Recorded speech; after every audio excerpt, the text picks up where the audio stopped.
G'day guys, welcome to the channel. Let's get straight into this video. You know what you're here for, and it's going to be my prediction of the NBA Finals. The Boston Celtics going up against the Golden State Warriors.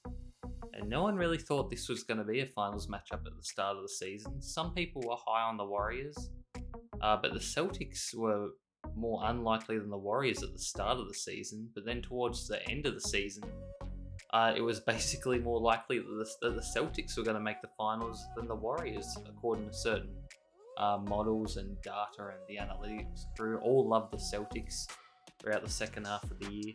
And there was a reason why, and that was just because of their defense and just the way they were playing.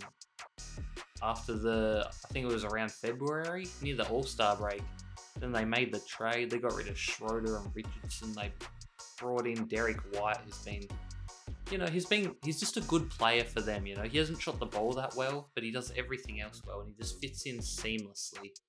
And when Derek White is basically your weakest defender, when you're going up against Miami and stuff like that, that's not a bad thing. Like, Derek White is still a good defender. He's just, the worst out of a really good bunch, and he's still a good defender.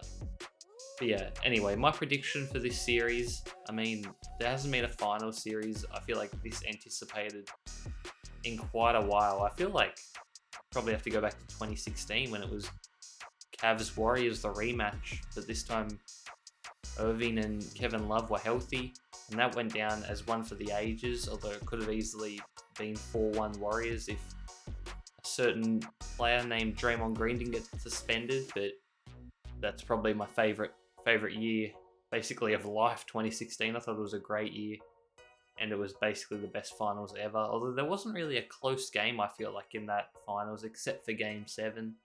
But if you're gonna have a series like that, you want the best game to be Game 7, which it was, and it's still talked about to this day. But anyway, in this one, it's gonna be very hard to predict. Honestly, any scenario almost wouldn't surprise me, because I can see it going either way. The odds makers have Warriors as slight favourites, but the analytics and the data that I've seen still have the Celtics by quite a decent amount as the favourite. The Warriors are the favourite amongst the public, and it's easy to see why. You've still got the part of their dynasty there with the Curry, Clay, and Draymond Green from when they previously won championships. And now they've brought in players like Wiggins. And they've got this guy called Jordan Poole, who's been phenomenal. Should have won Most Improved Player, but somehow didn't even make the top 3. But yeah, anyway. For this series, obviously a lot's going to rely on health as well. And it seems like the Warriors are getting healthier as the Celtics are going down. And I feel like Robert Williams, if he's not 100%, he's just going to be not a factor at all in this series, and I feel like the Warriors might play him off the court if he's not 100%. Because he is an athletic beast and he plays above the rim. But if he can't, I don't think he's going to be much help at all, and I'd expect to see a lot of Al Horford at the 5, and then just Al Horford and a bunch of smalls, basically playing the Draymond Green role for Boston. And he's a great player as well, Al Horford. Just basically got a year off at OKC, and now he's rejuvenated his career.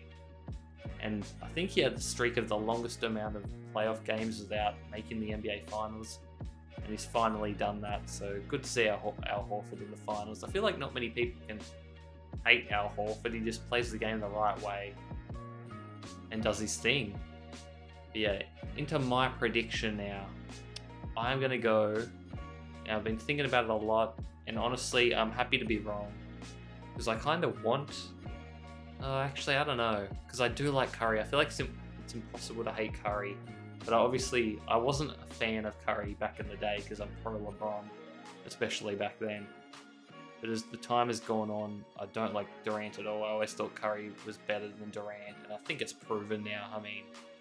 I feel like Curry is better, and if he wins this finals, I don't even think it's a conversation anymore. It'll be clear.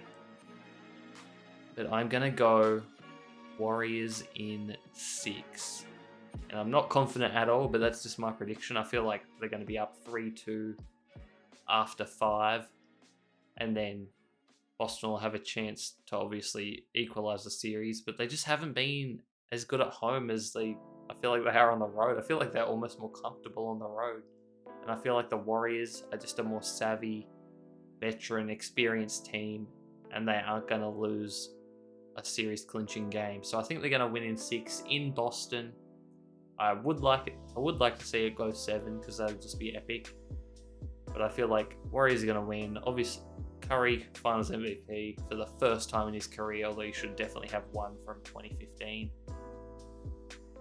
Although I probably thought LeBron still earned it, even though he was on the losing team. But if you're going to give it to the winning team, I know Iguodala had a great series and basically the best player in Game 6, but that's one game. And Curry was the reason Iguodala was playing so well. I mean, they left Iguodala like with 10 feet of space. He was wide open the whole game. And that's just the greatness of Curry. And he still put up good numbers in the finals. He wasn't like, I don't know where this story has entered, where he's been underwhelming in the finals. He's been fine. He's been great, actually. He's been very good, and he just gets hacked off the ball time after time, but they don't call fouls for him off the ball. It's ridiculous. But anyway, I'm going Warriors 4-2. Although I wouldn't be surprised if Boston did win. I just think the Warriors aren't going to let this opportunity slip. But yeah, let me know what you guys think down below in the comments. I feel like Jordan Poole's going to be an X factor in this one, because if he gets court time, he's obviously going to get court time. Boston are going to hunt him. And he's been a terrible, terrible defender. I mean, people give Curry crap for being a bad defender. I don't actually think he's a bad defender. I think he's just an average defender, but he tries his ass off, and that's all you want from your superstar players who aren't great on the defensive end compared to their offensive end. I mean, look at players like even Doncic last series. You see how much he has to do on offense, but on defense, at times it just looks like he doesn't even try. He doesn't even want to try, and part of that obviously is fatigue, but another part of that is just effort. And Steph Curry is always giving 100% effort, no matter where he is on the court. And you can't deny that. I mean, you look at players like Trae Young, who I don't think lifts a finger on defense. Other players like, who else we got? Harden. Harden doesn't really lift a finger on defense. I mean, his best attribute was being a good post defender. But what is that worth in today's NBA? No one really goes to the post anymore anyway. It's out of date. It's expired. Who's another one? Donovan Mitchell. Donovan Mitchell doesn't play defense at all. I thought he was atrocious in that series against the Mavericks. And I'm sure there's more, but I'm just blanking at the moment. But yeah, those are my reasons. Jordan Poole has to be better on defense so that he can be on the court more and then help Curry on the offensive end, so they can't just cheat off Curry all the time. But yeah, I'm going Warriors in 6, Curry Finals MVP. But I just hope it's a good series, and I hope the officiating is good, because honestly, I can't watch NBA games live anymore. I watch not even a replay. I just watch once it gets to like about halftime, 3/4 time, because I'm not gonna sit there for 3 hours and have stoppages every 40 seconds for a foul, and then sit through long ass timeouts with commercials. I'd rather just get the 48 minutes of gameplay, and I hope in the future it's fixed, because in soccer or football, you get 45 minutes, well basically 50 because of stoppage time, uninterrupted, and it's just game time.